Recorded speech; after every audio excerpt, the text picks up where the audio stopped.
নমস্কার, সন্ধ্যের আড্ডার বিশেষ নিবেদন অলৌকিকের 10ম পর্বে আপনাদের সবাইকে স্বাগত জানাই। আজকে আমরা পাঠ করব গৌরী দের লেখা অতৃপ্ত আত্মা। গৌরী দের লেখা অন্যান্য গল্প আমাদের চ্যানেলে বহুবার পাঠ করা হয়েছে, তার লিঙ্কগুলো আমরা নিচে দিয়ে দিলাম। আজকের গল্পে আওয়াজ দেওয়ার জন্য সুচেতনা রায় এবং মৌমিতাকে অসংখ্য ধন্যবাদ। তাহলে শুরু হতে চলেছে আজকের গল্প অতৃপ্ত আত্মা।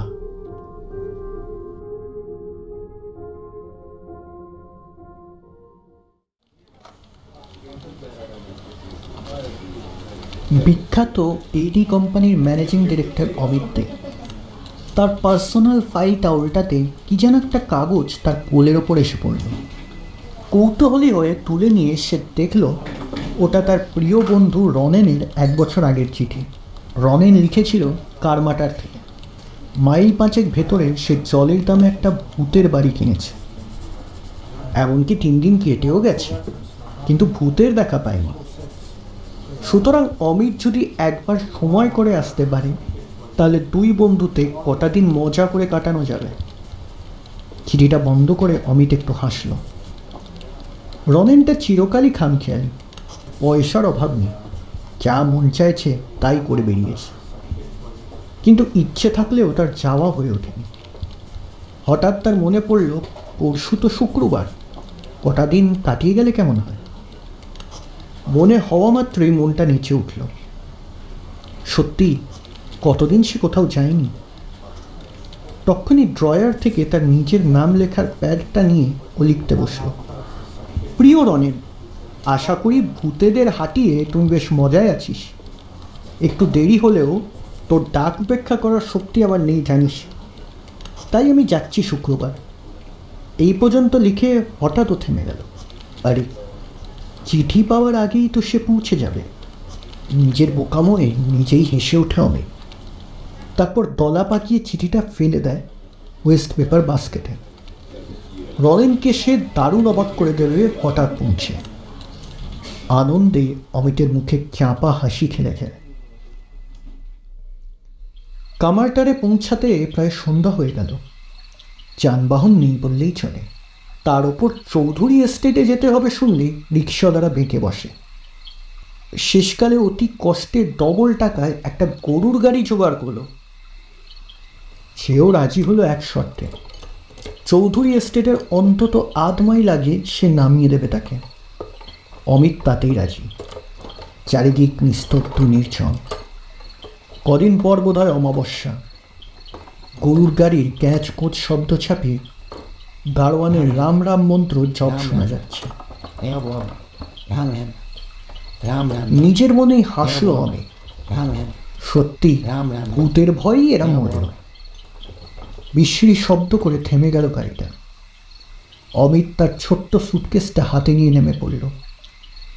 ভাড়া চুকিয়ে এগোতেই কারওয়ানটা ফিসফিস করে বলল, এখানে না এলেই পারতেন বাবু, একটু সাবধানে থাকবে। কথাটা বলেই সে গাড়ি নিয়ে ফিরে গেল। অমিত ওর ভয় দেখে বিরক্তিতে ভুরু কোঁচকাল। তারপর এগিয়ে চলল। খানিক দূর যাওয়ার পর গোলাপের মিষ্টি গন্ধ নাকে আসতেই তার মনে পড়ল রনেন লিখেছিল জমিদার বাড়ির ঠিক আগেই প্রায় 1/2 মাইল জুড়ে ছিল গোলাপ বাগান। হয়তো এখনো কোথাও না কোথাও ফুটে আছে 2-4টে ফুল। আর একটু এগোতেই দেখল বিরাট একটা অট্টালিকা। অমিত বুঝল এই সেই চৌধুরী এস্টেট যেটা রনেন কিনেছে। কিন্তু বাড়ির কোথাও এতটুকু আলোর চিহ্ন নেই। তবে কি রনেন আর এখানে থাকে না, নাকি ঘুমিয়ে পড়েছে সব? হাত ঘড়িটা একবার দেখে নিল অমিত। রাত 8টা। তার গ্রামে এটা রাতই বটে। পাঁচিলের বেড়ার পাশে একটা লোহার গেট। সেখান থেকে রনেনের নাম ধরে সে অনেক ডাকল। কেউ আছে কি এখানে? সাড়া পেল না। তখন লোহার গেটের গায়ে আটকানো শেকলটা ধরে গেটের গায়ে জোরে জোরে ঠুকতে লাগলো। ঝনঝন করে শব্দ হতে লাগলো। হঠাৎ সামনে এসে দাঁড়ালো উর্দি পরা এক দারোয়ান। অন্ধকারে তার চোখ তো যেন ঝুলছে। দরজাটা খুলে সে সরে দাঁড়ালো। অমিত ওকে জিজ্ঞেস করলো, রনেন আছে? লোকটা কোনো কথা না বলে ইশারা করে বাড়িটা দেখিয়ে দিল। অমিত গেট থেকে বেশ খানিকটা হেঁটে বিরাট গড়ি বারান্দার তলায় পৌঁছাতেই দরজা খুলে বেরিয়ে এলো রনেন, হাতে হেরিকেন, সাদা পাজামা পাঞ্জাবি পরা। অমিতকে দেখে আনন্দে তার চোখ দুটো চকচক করে উঠল। এ অমিত, তুই এসেছিস? চল উপরে যাই, তোর বৌদি কখন থেকে তোর জন্য রান্না করে অপেক্ষা করছি। সিঁড়ি দিয়ে উঠতে উঠতে থমকে গেল অমিত, অবাক হয়ে বলল, রান্না করে অপেক্ষা করছে মানে? তোরা জানতিস আমি আজ আসবো? এ নিশ্চয়ই, তোর চিঠিতে তো সেরকমই লেখা ছিল। তবে ছেলে বটে তুই, চিঠি শেষ না করেই পোস্ট করেছিস। পাকিস তোর হাতের চিঠিটা দেখলুম। অমিত রনেনের মুখের দিকে পোকার মতো তাকিয়েছিল, অবিশ্বাসের সুরে বলল, কি বলছিস চাটা? আমি তো কিছুই বুঝতে পারছি না।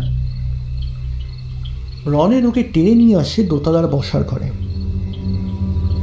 মেহগিনি কাঠের টেবিলের ওপর থেকে তুলে নেয় একটা তলা পাকানো চিঠি। বলে, এই নে তোর চিঠি, এবার বিশ্বাস হচ্ছে তো? অমিত সেই আধো অন্ধকারে প্রচণ্ড চমকে উঠল। ঘরের ভেতর থেকে ডানা ঝটফট করে উড়ে গেল একটা বারুদ। অমিত ভেবে পেল না কি করে তার নিজের হাতে তোমড়ানো ওয়েস্ট পেপার বাস্কেটে ফেলে দেওয়া চিঠিটা তার আগে এই 170 মাইল দূরে উড়ে এলো। ব্যাপারটা তলিয়ে ভাবার আগেই ঘরে ঢুকে সুজাতা, রনেনের স্ত্রী। এই প্রথম সে সুজাতাকে দেখল তা নয়, এর আগেও দেখেছে, কিন্তু আজ যেন মনে হলো সুজাতা রক্তশূন্যতায় ভুগছে। সেই এলেন, অথচ দুদিন আগে এলেন না কেন ঠাকুরপো? সুজাতা কেমন একটা করুণ করে হাসল। রনেন অমিতকে কোনো চিন্তা করার সুযোগ না দিয়ে তাড়াতাড়ি বলে ওঠে, সারাদিন ট্রেন জার্নি করে তুই নিশ্চয়ই খুব ক্লান্ত, চল তোর ঘরটা দেখিয়ে দে।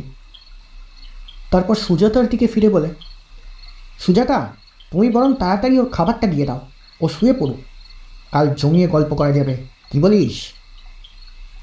অমিত কোনো রকমে মাথা নাড়ল। কথাটা সত্যি, ওর খুব ক্লান্ত লাগছে। তার ওপর এদের কথাবার্তাগুলো কেমন যেন হেঁয়ালি ভরা। অমিত নিজের মনে আবল তাবল চিন্তা করতে করতে রনেনকে অনুসরণ করল। লম্বা দালানের দুধারে সারবন্দি ঘর পেরিয়ে ওরা এসে দাঁড়ালো বাগানের দিকের দক্ষিণের ঘরে। ঘরের মধ্যে সব কিছু সুন্দরভাবে গোছানো, সাদা ধপধপে বিছানা, টেবিলের ওপর বাতিদান, ঘরের এক কোণে কুঁজো আর গ্লাস। অবাক হয়ে তাকালো অমিত রনেনের দিকে। ও হাসছে। কিরে, পছন্দ হয়? এই যে রাজস্বিক ব্যাপার, পছন্দ হবে না মানে? অমিত আবার জিজ্ঞেস করতে যাচ্ছিল কি করে আগে থেকে তারা এমন গুছিয়ে রাখলো সব কিছু। মনে পড়ল সেই চিঠির কথা। ব্যাপারটা তার কাছে এখনও পরিষ্কার হলো না। হঠাৎ তার মনে পড়ল উর্দি পড়া দারোয়ানটার কথা। রনেন তখনও দাঁড়িয়েছিল। অমিত বলল, হ্যাঁ রে, আমাকে যে গেট খুলে দিল সে কি তোদের দারোয়ান না মালি? রনেন অন্য মনস্কের মতো ফিসফিস করে বলল, লক্ষ্মণ। হ্যাঁ, ও কে? রনেন তেমনিভাবেই উত্তর দিল, যক্ষ। ছোটবেলার গল্পে পড়িসনি? অমিত রনেনকে ঝাঁকুনি দিয়ে বলল, এই রনেন, কী সব বলছিস? তোর হলো কি বলতো? রনেন তাড়াতাড়ি নিজেকে সামনে নিয়ে বলে, ওহো, আমি তোর সঙ্গে ঠাট্টা করছিলাম, তুই কি ভয় পেলি নাকি? ও লোকটা আসলে জমিদার আমলের পুরনো চাকরি লক্ষ্মণ। সবাই চলে গেলেও ও এ বাড়ি ছেড়ে যেতে পারেনি, সারা রাত পাহারা দেয়। তারপর খুব ব্যস্ত হয় বলে, নে নে, অনেক রাত হলো, মুখ হাত ধুয়ে খাবি চল। অনেক রাতে খাওয়া দাওয়া সেরে অমিত নিজের ঘরে ফিরে খোলা জানলার ধারে এসে দাঁড়ায়। নিচে বাগান থেকে ভেসে আসছে ফুলের গন্ধ। ঠান্ডা হাওয়ায় জোরে জোরে নিঃশ্বাস নিতে শরীরটা যেন অনেক হালকা হয়ে গেল তার। আকাশে অসংখ্য তারা। অমিত ভাবে কলকাতার আকাশে তো এদের দেখাই যায় না। আসলে অমাবস্যার গাঢ় অন্ধকারে তারা চাপচাপ হয়ে ফুটে উঠেছে। হঠাৎ চোখ পড়ল বাগানের দিকে। লোহার গেটের কাছে দাঁড়িয়ে আছে লক্ষ্মণ, এক দৃষ্টে তাকিয়ে আছে ওর দিকে। এত দূর থেকেও অমিত লক্ষ্য করল তার চোখ দুটো জ্বলছে। অমিতের চোখে চোখ পড়তেই সে সরে গেল। দারুণ এক অস্বস্তি নিয়ে অমিত বিছানায় এসে শুল, কিন্তু কিছু ভাববার আগেই গভীর ঘুমে তলিয়ে গেল। কত রাত কে জানে। হঠাৎ অমিতের ঘুম ভেঙে গেল। ও চমকে উঠল। সেই অন্ধকার ঘরে রনেন দাঁড়িয়ে আছে তার বিছানার পাশে। কি ভেবে অমিত সাড়া না দিয়ে চুপ করে শুয়ে রইল। রনেন একটা মোটা চাদর দিয়ে যত্ন করে অমিতের গায়ে ঢাকা দিয়ে দিল, তারপর চলে গেল। অমিত হাসল। আগে থেকে ভুতুড়ে বাড়ি শুনে সবেতেই তার এখন চমক লাগছে। সে গায়ের চাদরটা ঠিক করে আরাম করে পাশ ফিরে শুল। সত্যি তার শীত করছিল বলেই ঘুমটা ভেঙে গিয়েছিল। সকালের গ্রাম্য পরিবেশ, পাখির ডাক, বাতাসের লাল মাটির গন্ধ সব মিলিয়ে অমিতকে রীতিমতো মুগ্ধ করে তুলল। চায়ের টেবিলে দুধের গ্লাস নিয়ে বসেছিল রমনের 4 বছরের মেয়ে নয়না। ভারী মিষ্টি মেয়ে। অমিতের সঙ্গে ওর খুব ভাব হয়ে গেল। সুজাতা চা ঢালছিল। রনেন ঢুকলো হাসতে হাসতে। কিরে, রাতে ঘুম হয়েছিল তো? অমিত তাকালো হাসি মুখে। আমি তো তোফা আরামে ঘুমিয়েছি। তোর কি ব্যাপার বলতো? রাতে ঘুমোসনি নাকি? মাঝরাতে আমার তদারকি করতে গিয়েছিলি কেন? রনেন চা খেতে গিয়ে থমকে যায়। হঠাৎ কি কাজ মনে পড়ায় সুজাতা ঘর ছেড়ে বেরিয়ে যায়। রনেন অবাক হয়ে বলে, আমি তোর ঘরে? পাগল হয়েছিস? অমিত চোখ বড় বড় করে বলে, তুই তুই কাল রাত্রিরে আমার ঘরে আসিসনি? মাথা নাড়ে নরেন।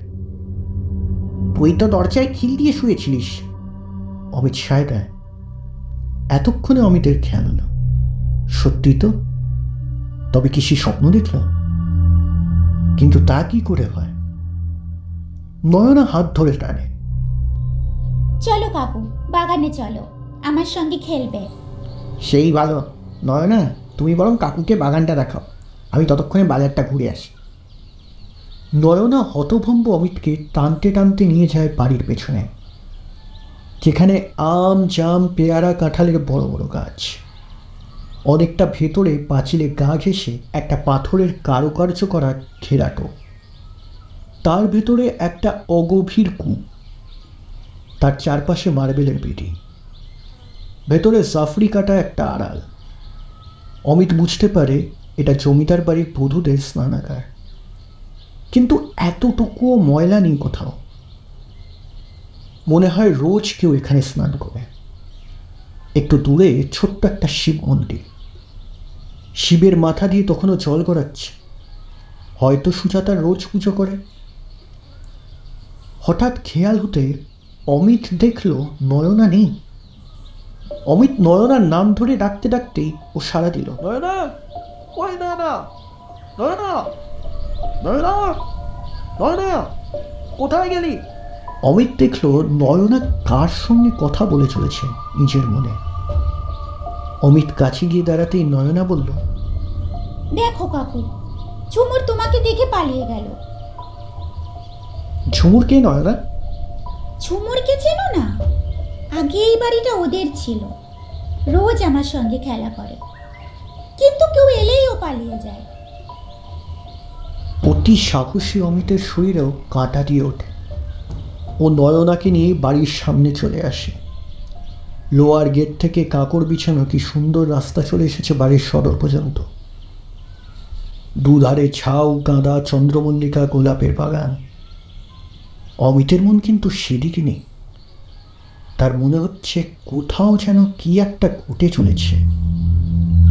কাল রাতে রনেনের কাছে সে এ বাড়ির জমিদার স্বপন চৌধুরীর কথা শুনেছে। বড় ট্র্যাজেডি। স্বপন চৌধুরী বৈমাত্রেয় ভাই বিলাস চৌধুরী। তার সঙ্গে স্বপনের বিষয় সম্পত্তি নিয়ে মামলা চলে দীর্ঘ 30 বছর। ক্রমশ স্বপন চৌধুরী দেনার দায়ে আকন্ত ডুবে যায়। এই সময় খবর আসে তিনি মামলায় হেরেছে। কোর্ট থেকে বাড়ি ছেড়ে দেবার আদেশ হয়। স্বপন চৌধুরীর তখন দারুণ দুরবস্থা। একমাত্র খাস চাকর লক্ষ্মণ, স্ত্রী রূপলেখা, তার কন্যা ঝুমুর ছাড়া কেউ তার পাশে নেই। এই সময় লক্ষ্মণ তাকে এক বুদ্ধি দেন। স্বপন চৌধুরী ভাইকে বলে পাঠালেন তার অমূল্য কতকগুলি রত্ন আছে, সেগুলো তিনি গোপনে ভাইকে দিয়ে চলে যাবে, কিন্তু কেউ জানবে না এই কথা। সন্ধ্যাবেলা বিলাসকে একা আসতে হবে তার কাছে। দূরে লোকজন রেখে বিলাস একাই বাড়িতে ঢুকলেন। স্বপন চৌধুরীর মিষ্টি ব্যবহারে খুশি হলেন। লক্ষ্মণ তার জন্য তৈরি করে আনলো বাদামের শরবত। বিলাস চৌধুরী জিতে যাবার আনন্দে তন্ময় ছিলেন। কোনো রকম সন্দেহ করলেন, এক নিঃশ্বাসে খেয়ে নিলেন। সঙ্গে সঙ্গে তার সমস্ত শরীর নীল হয়ে গেল। সেই রাতে বিলাস চৌধুরীর লোকজন মনিবের দেরি দেখে ঢুকে পড়ে বাড়িতে। ততক্ষণে স্বপন চৌধুরীর সব কাজ শেষ। বিলাসকে হত্যা করার পর সে নিজের মেয়ে বউকেও হত্যা করে এবং নিজেও বিষ খায়। কিন্তু যতদূর মনে পড়ছে, অমিতের লক্ষ্মণ সম্বন্ধে রনেন বলেছিল মনিব যে ভেতরে ভেতরে নিজেদেরও মারবার চিন্তা করছিল, লক্ষ্মণ তা বুঝতে পারেনি। স্বপন চৌধুরীর মৃত্যুর পর সে পাগলের মতো হয়ে যায়। বাড়ি বিক্রির সময় লক্ষ্মণ এখানে থাকে শুনেই সে বাড়ি কিনেছে। অমিত ভাবে রনেনকে জানানোর দরকার নয়না আর ঝুমুরের ব্যাপারটা। রনেনকে খুঁজতেই অমিত বড় হল ঘরে এসে পৌঁছায়। পুরো কার্পেট দিয়ে মোড়া মেঝে, ঘরের দেওয়ালে বড় বড় অয়েল পেন্টিং, হয়তো জমিদারদের পূর্বপুরুষে। ওধারে দেওয়ালে একটা বাচ্চা মেয়ের ছবি একটু হেলেছিল। অমিত সেটা সোজা করতে গিয়েই দেখল ছবির পেছনে ছোট্ট একটা পেতলের হাতল। কৌতূহলী হয়ে সেটা টানতেই সেখানে ফুটে উঠল একটা দরজা। অমিত তার ভেতরে ঢুকল। একটু লম্বাটে ধরনের আগাগোড়া কাঁচের একটা ঘর, কতকগুলো চেয়ার আর টেবিল দিয়ে সাজানো মন্ত্রণা কক্ষ। নিজের মনেই চিন্তা করল অমিত, ঘরটা কতদিন বন্ধ কে জানে। একটা ফ্যাপসা গন্ধে ওর গা গুলিয়ে ওঠে। তাড়াতাড়ি ও কাঁচের একটা জানলা খুলে দেয়। ঘরটা বাড়ির পেছনের দিকে, স্পষ্ট সেই স্নানাগারটা দেখা যাচ্ছে। এক ঝলক ঠান্ডা হাওয়া ওকে ঝাপটা মারল। কেন যেন হাওয়াটাকে অমিত মনে হলো মৃত্যুর মতো শীতল কারো দীর্ঘশ্বাস। ওধারে আরেকটা দরজা, তাহলে এই দরজাটা দিয়ে অন্য ঘরে যাওয়া যায়। ঠিক দরজার ওপর এক সুন্দরী মহিলার বড় তৈলচিত্র।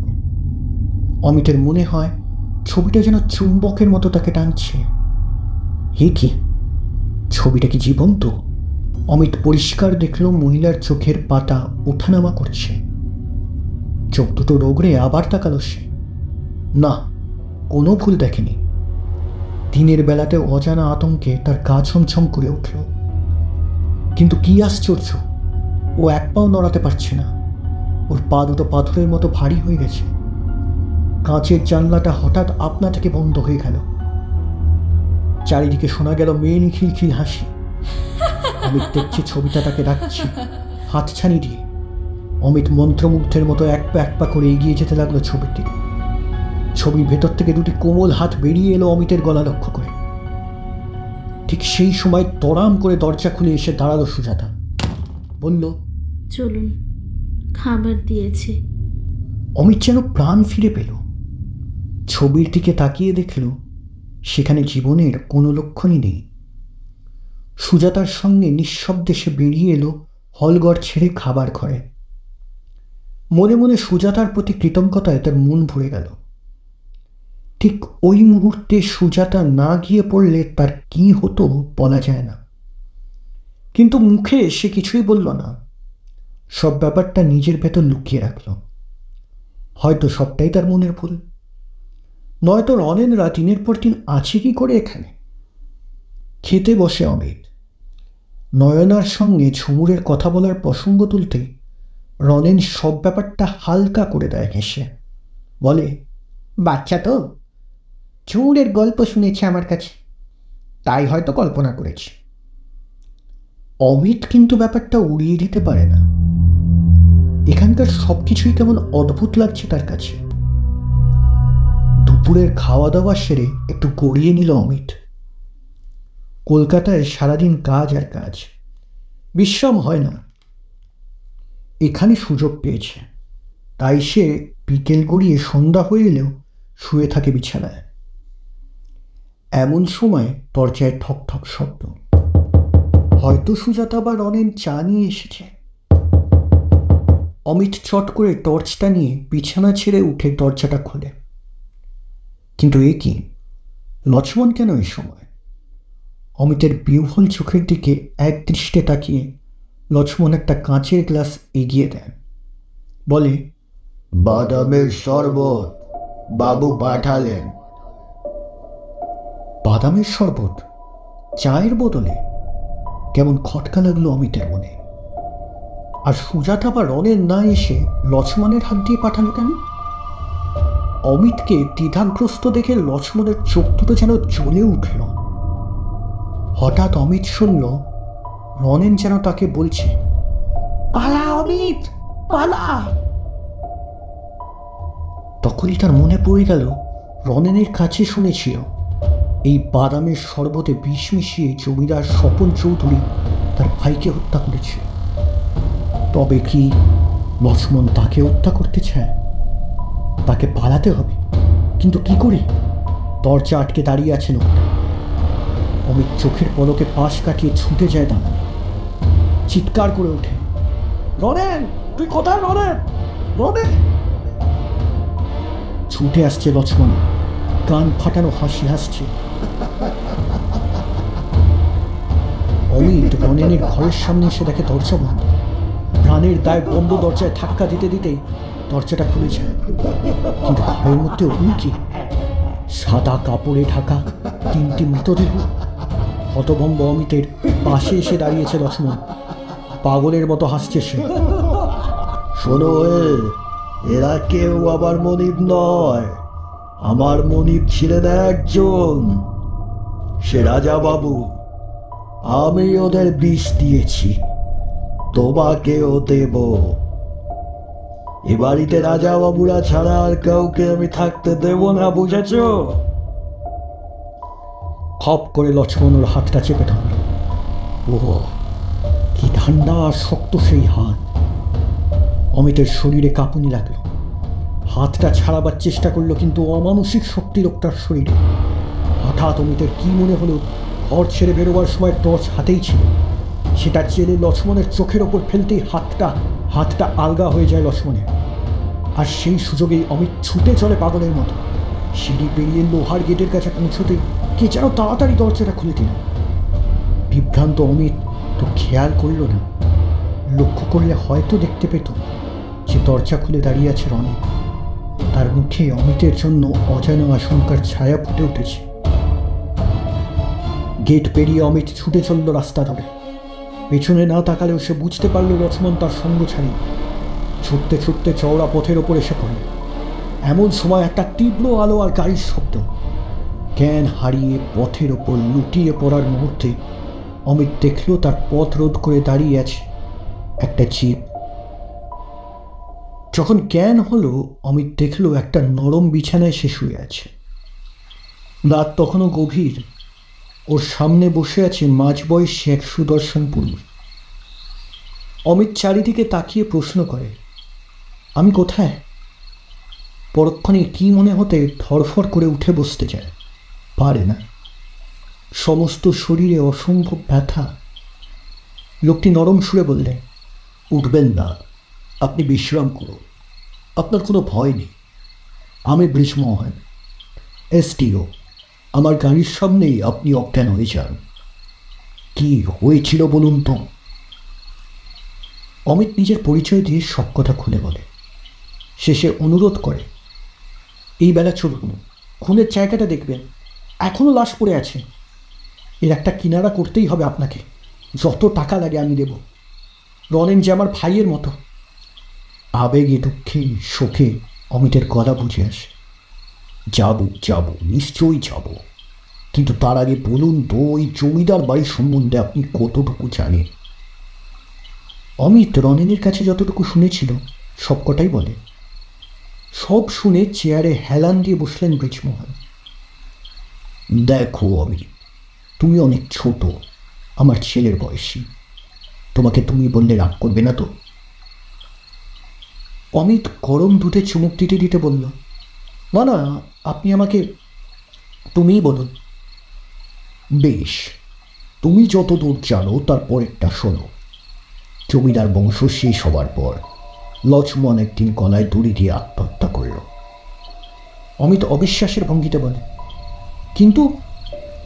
ব্রিজমোহন ইশারায় ওকে থামিয়ে দেন। আমাকে শেষ করতে দাও। এরপর বাড়িটা কিনল তোমার বোন, কিন্তু দুঃখের বিষয় 7 দিনের মধ্যে সব শেষ। এক অমাবস্যায় সন্ধ্যায় তাদের 3 জনকে মৃত অবস্থায় পাওয়া গেল। তদন্তের ভার পড়ল আমার ওপর, কিন্তু আশ্চর্য, লক্ষ্মণের অশরীরী আত্মা ওই বাড়ির ত্রিসীমানায় আমায় ঢুকতে দিত না। তারপর এক অমাবস্যার রাতে ওর সঙ্গে আমার প্রচণ্ড সংঘর্ষ হলো। অমিতের সমস্ত শরীর টকটক করে কাঁপছে। ব্রিজমোহনকে থামিয়ে ও বলে ওঠে, কিন্তু তা কি করে হয়? আমি আজ সকালেও যে ওদের সঙ্গে গল্প করেছি, একসঙ্গে খেয়েছি। ব্রিজমোহন হাসেন, ওসব তোমার মনের ভুল। আজ অবধি কেউ ওই পুরো বাড়িতে থাকতে পারেনি। লক্ষ্মণ কাউকে থাকতে দেয় না। অমিত ব্রিজমোহনের কথা মেনে নিতে পারে না। রীতিমতো উত্তেজিত হয়ে বলে ওঠে, বিশ্বাস করুন, আমি ছিলাম। বেশ, না হয় একবার ওখানে চলুন, আমি আমার কথা যে সত্যি তা প্রমাণ করে দেব। দোতলার দক্ষিণের ঘরে এখনও আমার সুটকেস পড়ে আছে। যাবেন একবার ব্রিজমোহন বাবু? ব্রিজমোহন অন্যমনস্কের মতো জানলা দিয়ে বাইরে তাকালেন। তখনও ভোর হতে একটু বাকি আছে। উনি হঠাৎ উঠে দাঁড়িয়ে ব্যস্ত হয়ে বললেন, ঠিক আছে, এখনো সময় আছে, এই বেলা চলো। কিসের সময়ের কথা উনি বললেন তা বুঝতে না পারলেও অমিত আর প্রশ্ন করল না। ব্রিজমোহনের জিপ এসে দাঁড়ায় পুরো বাড়ির লোহার গেটের সামনে। বহু দিনের অব্যবহারে জং ধরা গেটটা শক্ত হয়ে গেছে। তার চারপাশে মাকড়সার জাল আর ধুলো, আগাছায় ভরে গেছে চারদিক। অমিত অবাক হইলেও বাইরে প্রকাশ করল না। গায়ের জোরে গেটটাকে অতি কষ্টে একটু ফাঁক করে ওরা ভেতরে ঢুকল। কোথায় সেই বাগান? তার বদলে চারিদিকে শুধু জঙ্গল আর সাপ খোপের আড্ডা। এ কি ভেঙ্কি! প্রচণ্ড উত্তেজনায় অমিত দ্রুত পায়ে এগিয়ে গেল গড়ি বারান্দার নিচে।